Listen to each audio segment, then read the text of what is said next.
It was a mixed session on Wall Street as we move forward through this holiday-shortened week. We did have some positive U.S. same-store retail sales numbers, which hopefully bode well for Black Friday, which I'll have a little bit more to share with you on here later in the video. So I think that helped boost a lot of the retail-oriented names. In fact, our trade application example that I'll show you at the end of tonight's video will be a retailer that will hopefully do some brisk business as we head towards one of the strongest shopping days of the year here, the day after Thanksgiving here in the United States at least. So we did see oil prices and interest rates also heading higher here today. So of course that helped the energy sector and the financial sector outperform to a degree. But we did have a lot of ugly price action in some of the more growth-oriented and innovative and disruptive types of companies out there. It's kind of been more of the same of what we've been seeing in the last couple of weeks from that point. So we'll take a look at all of that, see what it means for our posture. So with that, let's go ahead and get started. Welcome to the Market Outlook video presented by MarketScholars.com. I'm your host, Brandon Van Zee. It's November 23rd, 2021. First of all, if you're new, welcome aboard. Remember to go over to our YouTube channel, click subscribe, and then go down below in our description area and make sure you're signed up for our email distribution list. We're also heavy users of Twitter. If you're not doing so already, I would encourage you to follow me at Brandon Van Zee. And we really appreciate those of you that support this video by clicking like and retweet on these Market Outlook related tweets. And then last but not least, we do have a presence on Facebook. Feel free to join our group at that web address you see in the logo in front of you. All right, let's go ahead and kick things off here. And as we get started, I wanted to address an email that many of you probably received from us earlier today concerning our Black Friday sale. Remember, we only put a sale on our 3-year premium subscriptions once per year during this Black Friday time period. So we did launch that officially here today, and many of you who aren't already market scholars might have received this email, and we did get a couple of questions about it, so just wanted to quickly address it. Here's kind of what that email looks like, so make sure you're looking for it in your email inbox. If it's not there, sometimes your email provider might end up pushing it towards your junk mail if they know it's promotional material. So anyway, feel free to seek that out. And if you can't find it, let us know by sending us an email, support@marketscholars.com, and we can forward you a copy of the email itself. But basically, it gives you the instructions on how you can take 20% off of our premium subscriptions during this Black Friday sale. And at the bottom of the email, there are some helpful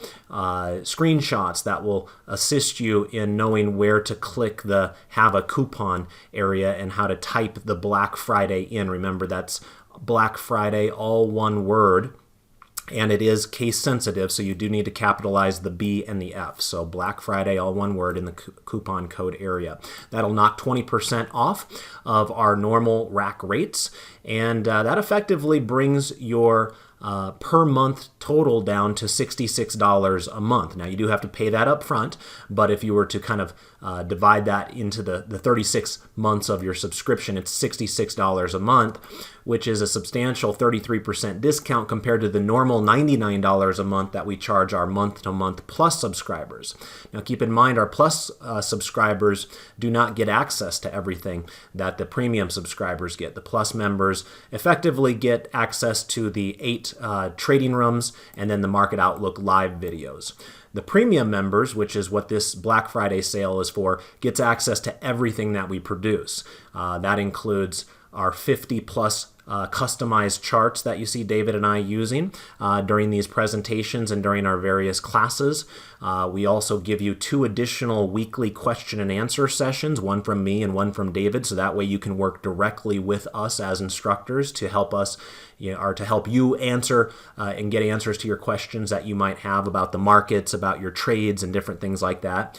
We also offer real-time trade alerts. So if you're somebody that's got a busy schedule and you can't attend our classes live, of course, all of our classes are recorded and available for you to watch whenever you want. But in addition to that, you can get mobile alerts sent directly to your smartphone for the trades that we're placing in those various trading rooms and for these Market Outlook videos. You also have a whole bevy of various tools that are available to you, including some of the trading plans and the sector selector, the stock selector, the factor selector, the asset selector, the dividend tracking spreadsheet, the position sizing calculator, access to all of our forums, etc. So this $29.70, of course, that is our normal rate. So 20% off of that would be $23.76, and again, that works out to about $66 a month. So we only offer this once per year, and thought we would help you along here by making you aware of it, both via the email and then here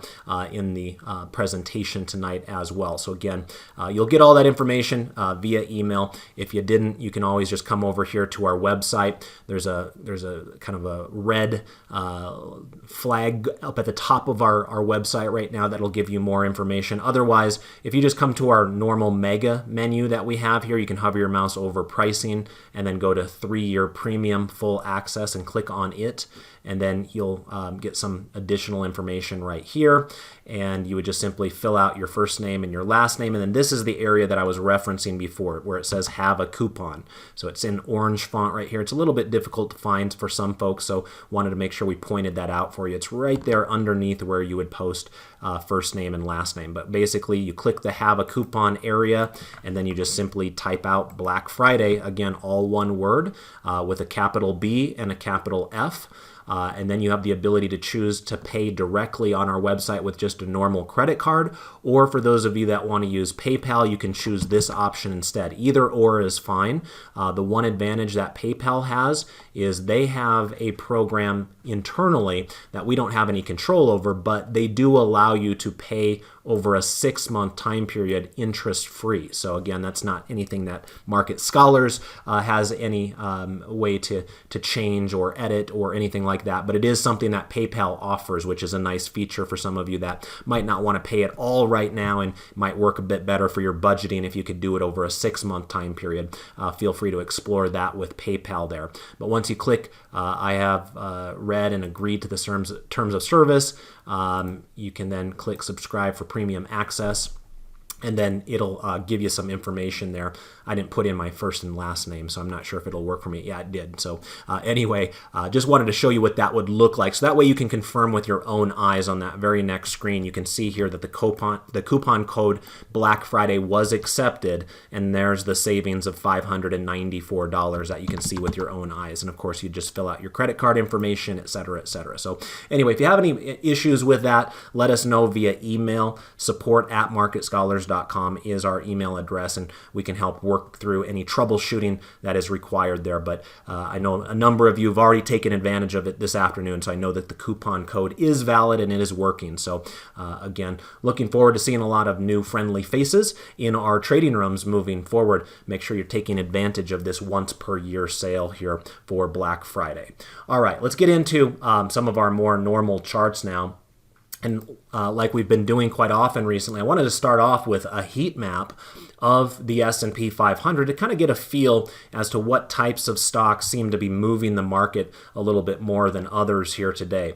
Now, we are still in a little bit of the earnings season, and so something like Best Buy catches your eye with that bright red right there. BBY was down about 12% today as a result of a poor reception to their earnings right there. The flip side of that is we had a very strong move out of Dollar Tree, one of the discount retailers there, as they're starting to transition their business model beyond just the $1 offerings that they are known for. So the Wall Street kind of applauded some of that information there. You can see some of the more interesting big stocks were mostly in the red today. You'll see Tesla was down 4% here today. You also saw Facebook/Meta platforms down about 1% today. You also saw Nvidia down just a touch today. And then Microsoft was down a little bit here today as well. I wanted to touch upon Microsoft because we had quite the celebratory moment in my top-down trend trading class yesterday. Microsoft became our 9th coffee can stock. Now, we already owned Microsoft in our dividend growth investing classes from years ago, so this is a separate trade that we had in our top-down trend trading class. And effectively what we do there, for those of you that were with me back at our prior company of Invest Tools from TD Ameritrade, you might recall my top-down trend trading class. And so the idea there is looking for stocks that are exhibiting relative outperformance to trend trade them over an intermediate time period. And we apply a layer of top-down analysis to help us hone down into what we perceive to be the best opportunities out there, with the idea that a rising tide lifts all boats. So anyway, we have a trend trading portfolio that has 25 active trend trades at any given moment in time. But in addition to that, if any of our trend trades go up by at least 100%, what we do is we sell half of our shares of that holding, therefore extracting our original cost that we put into that, right? If you buy something for $10,000 and it goes up to $20,000 and you sell half of those shares, you take your $10,000 back, and then we're playing with the house's money on the rest. So that remaining half of our shares we refer to as our coffee can portfolio. We had the good pleasure of having Google enter our coffee can portfolio back in the fall, and now Microsoft has followed suit in that mega cap kind of tech-oriented area. Microsoft became our 9th stock that we have now doubled our money on in that particular class in the last few years.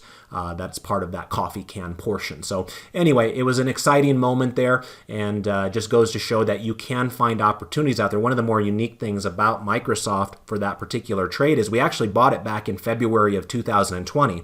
In other words, 1 month before a disastrous 35% market meltdown. But we were able to hang on for dear life and, of course, enjoy the rocket shot to the upside after the coronavirus lows there. So anyway, great job for any of you that helped participate. Remember, in that class, we use collective intelligence gathering, where all of us together have a vote upon many choices that I bring to the class's attention.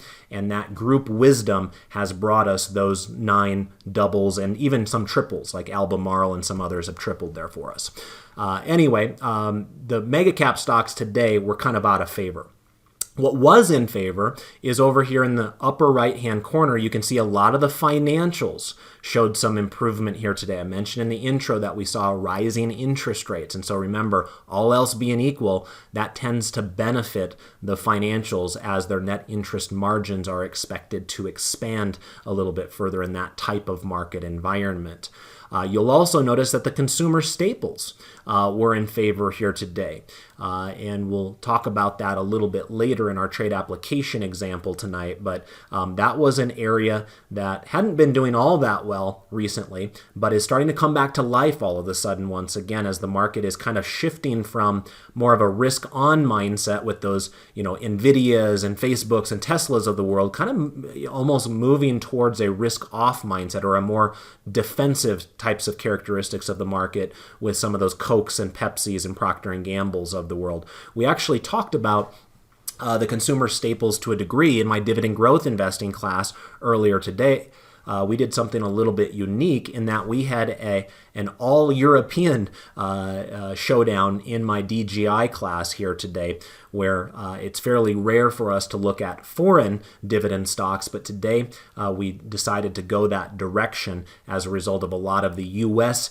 Dividend companies being what we would perceive to be a bit overvalued at these levels. And so for those of you that are already premium members, feel free to check out that recording there on our calendar if you want to check out our European flavored dividend class that we had today. You'll also notice down below that a lot of the energy stocks outperformed. Again, oil prices were up nicely here today, so that helps support Exxon and Chevron and Conoco and EOG and the like. You will notice that the utilities were mostly down today, and again, that's a bit of that interest rate sensitivity. Interest rates going higher tend to mean that utilities and other business models that are heavily leveraged with a lot of debt tend to do more poorly, all else being equal. So we did see that kind of play out here a bit today.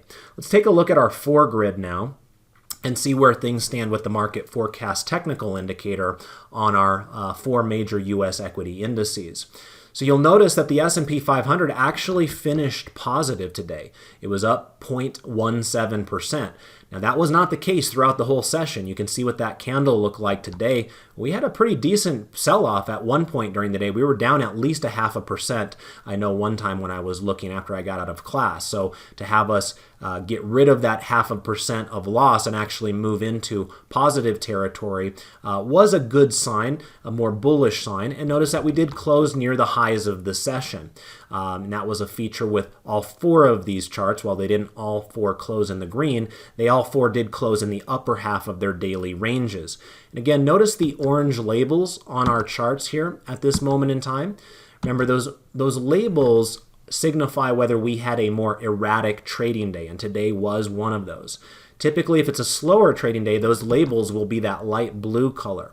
But today, the daily range was more extreme than the average true range on all four of our charts, so those labels turn orange as a result of that. Remember, this chart 4B is one of the 50 plus charts that we offer to our premium members as part of their premium package that I had mentioned earlier. So with today's move higher in the S&P 500, it should not be a surprise to see that we retained our strongly bullish posture on the S&P 500. That green intermediate line remains in the upper reversal zone.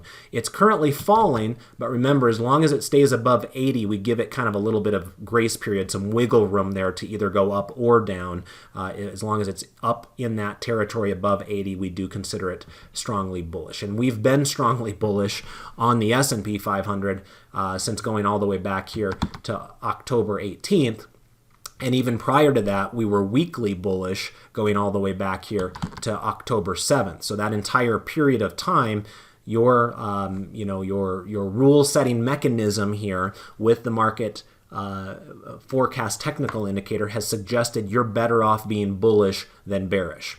Now, obviously, there are interesting patches within the market that I had mentioned before. Some of the more innovative and disruptive, kind of those Cathie Wood types of stocks, have really been blasted here lately. So those have not been a place that you've been wanting to be hanging out. But the S&P 500 has given you a bit of ground cover there because it has been kind of the mega cap giants of the world that have kind of retained their value a lot better than the smaller, kind of more exciting, innovative types of companies. You will notice that the Dow Jones Industrial Average also had a fairly strong day. It was up 0.55%, so that was our leader here today, up over 0.5%. You will notice that was a move that is at an important level on the chart where we went from trading below the moving average yesterday to back above that 30-day moving average today. Notice that the moving average color itself changed from yellow right here to green right here. And that is the reason behind it. Yesterday, when price was below a rising moving average, the moving average is yellow. Today, we're back in that right direction where those two things are teaming up with one another, where the moving average is still moving higher and price is now back above that, and that's usually a more bullish feature. So keep your eye on the Dow Jones Industrial Average. It's true that we do still have our weekly bearish intermediate posture with that green line falling out of the upper reversal zone and trending a little bit lower here. But if there is going to be a bounce on this chart, you would think that it's going to happen right around this level. So I don't mind this for those of you that are willing to take on a little bit more of a contrarian mindset to play this to the upside right at this level right here. You'll also notice that the Dow Jones Industrial Average came down to an important point on the chart. Notice that our low today was almost perfectly in alignment with where our highs were back here at the end of August. If you were to kind of use my crosshairs that I have, I know it's hard for everybody to see that depending upon your screen size, but you'll see kind of a gray crosshairs that I have there on the chart, and you can see where I'm pointing right now on the candle back on August 30th, and if you focus your eyes all the way horizontally towards the right, you'll see it basically matches up perfectly with today's low. You'll also see that it matches up nearly perfectly with the low back here on the 27th. So this appears to be a battleground zone where we've come down to and now bounced up from, and I think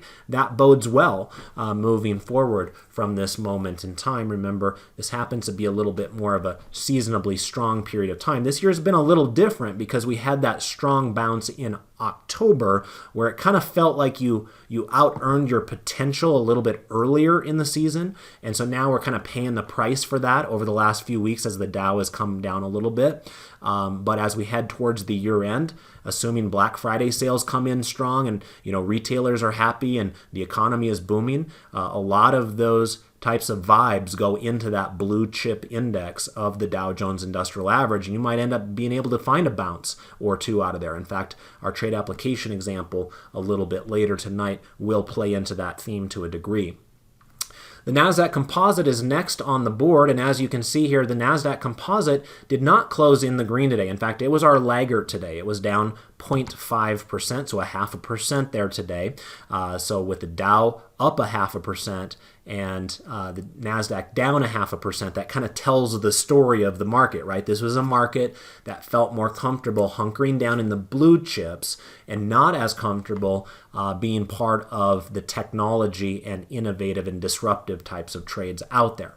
Now, having said that, the market cap weighted Nasdaq Composite here, so I'm emphasizing that because it has been true that Microsoft and Nvidia and Apple and a number of those types of companies have been leading this market higher for the Nasdaq, whereas a lot of the small and mid-cap Nasdaq companies have been falling by the wayside. You're just not seeing that reflected here because the Nasdaq Composite is market cap weighted.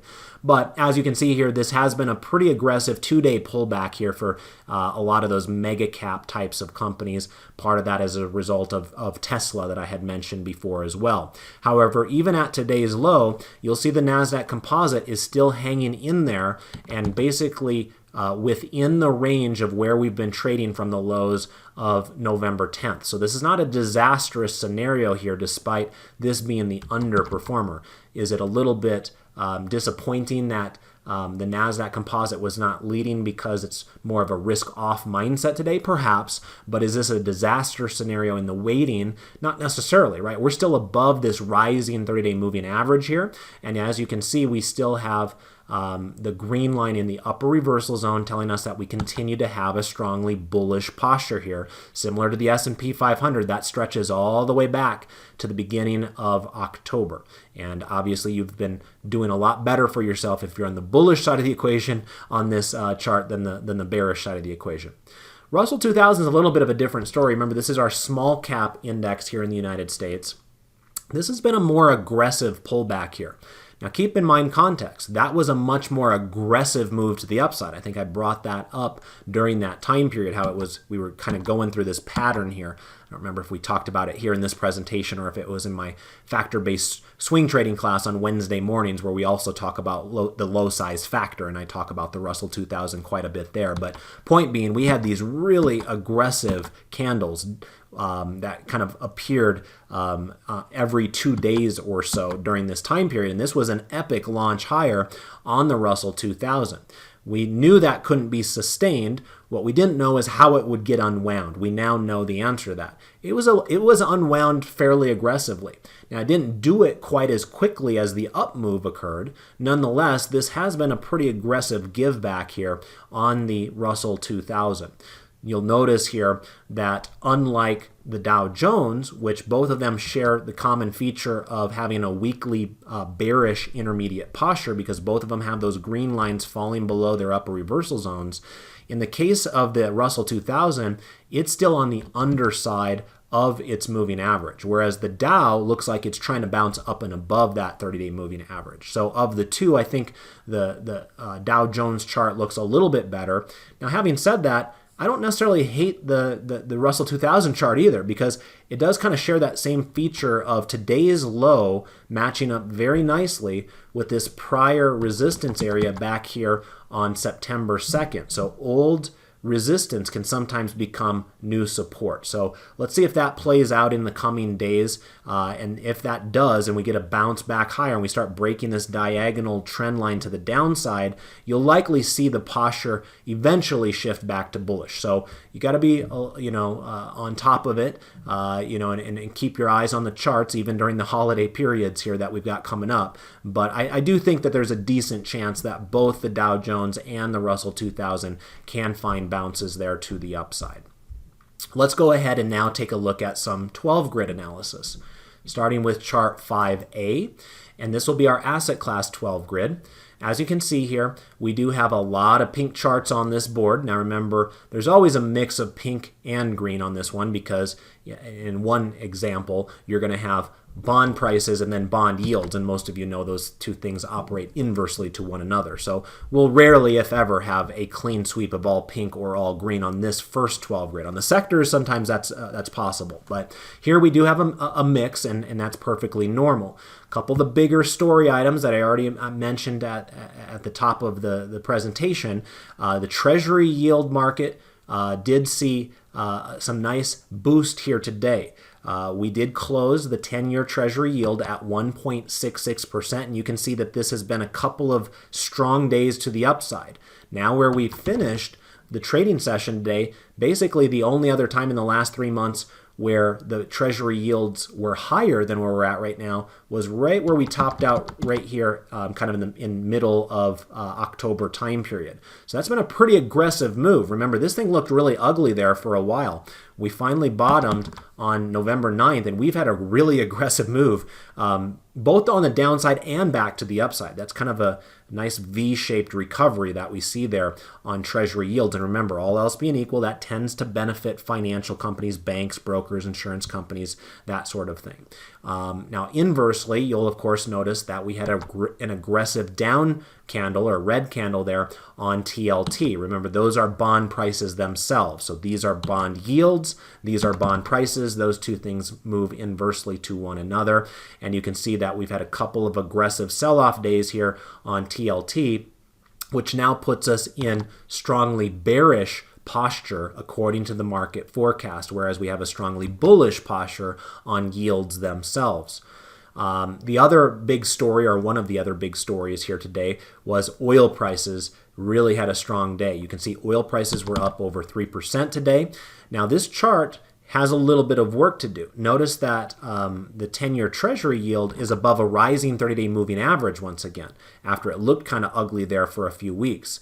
Oil was also going down during that same time period when interest rates were going down, but we haven't had as strong of a snapback rally in oil yet. Part of that might be as a result of what I've mentioned before, where governments around the world are trying to ease the burden of consumers, trying to put gasoline into their cars, and so they're releasing some of the strategic oil reserves and whatnot. So we'll see if that's a more temporary impact. Nonetheless, perhaps that kind of halts what would have otherwise been a much more aggressive move higher in oil prices. Nonetheless, this has been a big enough bounce in the last 2 days for oil that we now have a weekly bullish intermediate posture. That's what that light green background color is telling us there according to the market forecast. So even though it's still below its moving average, our posture has shifted back to weekly bullish. It's not strongly bullish yet, but we're heading in that direction. So let's keep our eye on that possibility.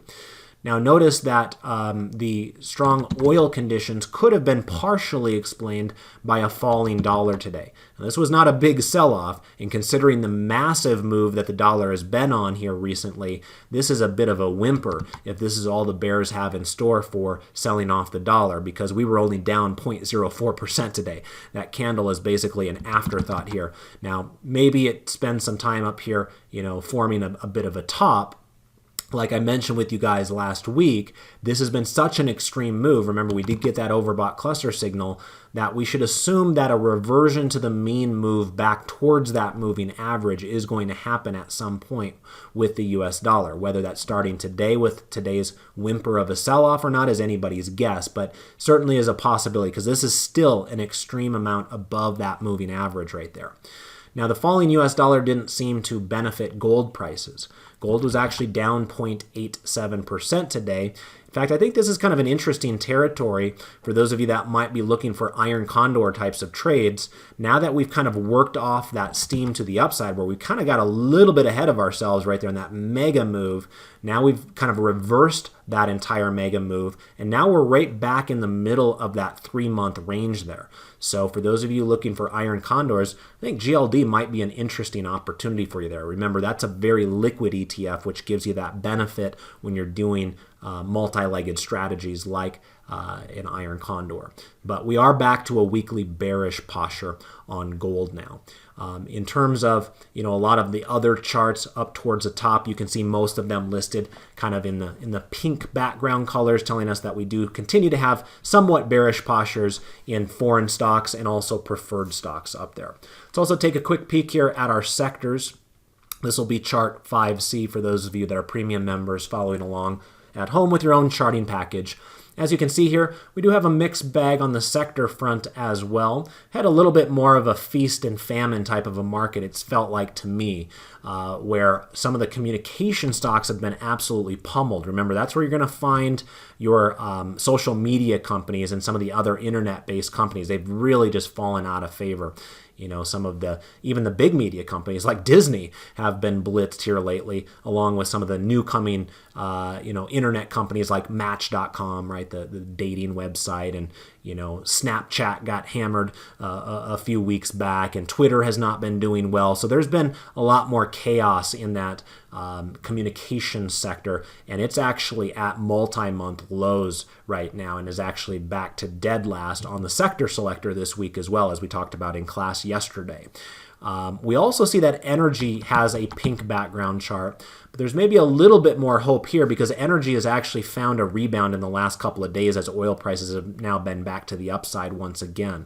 So we'll see where this takes us, but at least there's signs of life here in energy once again after it did look like they were kind of falling out of bed here. We're at an important level here just on the underside of the 30-day moving average on XLE, so it'll be interesting to see how it reacts here. I somewhat have my doubts there because a lot of times you see this formation right here where it just refuses to make additional upside progress after a big move like we saw right here. And you can see that the floor of that sideways move is now where this XLE is trading, which also matches up with the underside of that 30-day moving average as mentioned before. So I wouldn't be surprised to see a little bit of resistance in this area, but we'll just have to see how it plays out right there. In terms of better looking charts out there, I would point out consumer staples down below. Notice the bounce up and away from that rising moving average, and we're nearly at 3-month highs on consumer staples. Now, previous to this moment, they weren't market leadership types of stocks. So we can't make too much out of it, but there aren't a whole lot of sectors out there that are basically at 3-month highs at this moment in time. And staples are moving their way towards that right now. Remember, technology was there yesterday, as was discretionary. They're both there yesterday, but they're falling away from their 3-month highs. Consumer staples are kind of interesting because they're moving into their 3-month highs here, as this has been more of a risk-off, kind of defensive toned market that we saw today, where they're selling some of those high flyers like Tesla out of the discretionary category and Microsoft out of the technology category, and moving into stocks like Coca-Cola and Procter & Gamble, and the one that we're going to transition into right now with our trade application conversation. So let's pull up chart 3A, which is our swing trading chart, and let's pull up Walmart. This is one of the largest consumer staples companies out there. Of course, selling a lot of food products these days, but also having the benefit of Black Friday sales just on the horizon. Whether they meet or beat expectations is anybody's guess. We also have a lot of worry about kind of supply chains and different things like that, where product is out in the port of Long Beach and things like that. So no guarantees obviously on this, but I do like the price action I'm seeing out of Walmart right here more recently. Notice that we have a nice hold pattern while we are still below that 30-day moving average. The 30-day moving average continued to rise despite this sell-off that we saw with Walmart right here. You'll also notice that with the last 2 days move, not only do we have a near-term posture that is bullish, but we also have an intermediate posture that is bullish. I don't know if you guys can hear that, but I've taken to fostering a puppy here in the last couple of weeks, and he's right next to me right now, giving me a little bit of whining, telling me, "Hey, you're going on too long. Let's go out and run along the yard there." So forgive his whining there. We're about done here, so let's finish it up. But we do have a nice bullish move higher there in Walmart, not only from a near-term perspective, but that green line is now turning around once again as well. After having fallen for a while, it's now reversing course and trying to make its way back higher. So what I ended up doing was selling a bull put spread. Remember, the trade was already done during the market session today, and it was sent out to all of you who are premium members via our Trade Alerts app. But what I did was I sold the January 140 put, and I bought the 135 put. Those two things teaming up together are known as a bull put spread. What it does is it creates a credit up front that's yours to keep, and what you want to have happen with that trade is for this security, in this case, to stay above 140. So as long as Walmart can keep this bounce alive here for the next month or so while we go through the holiday shopping period, we should be able to make some money off of that particular trade. So that's what I had for you here tonight. Time for me to go walk the dog. Time for you to hopefully hunker down and dig into some of the research that you just learned. And of course, enjoy yourself with your family this week as well, as we're heading into Thanksgiving. And as always, David and I appreciate you guys checking out these videos and supporting us along the way. Also, don't forget about that Black Friday sale on the horizon. If you got benefit out of this presentation, do me one favor, click like for me there on Twitter. That'll go a long ways for us. And again, thank you very much. Best of success with your trades and your investments. Goodbye for now.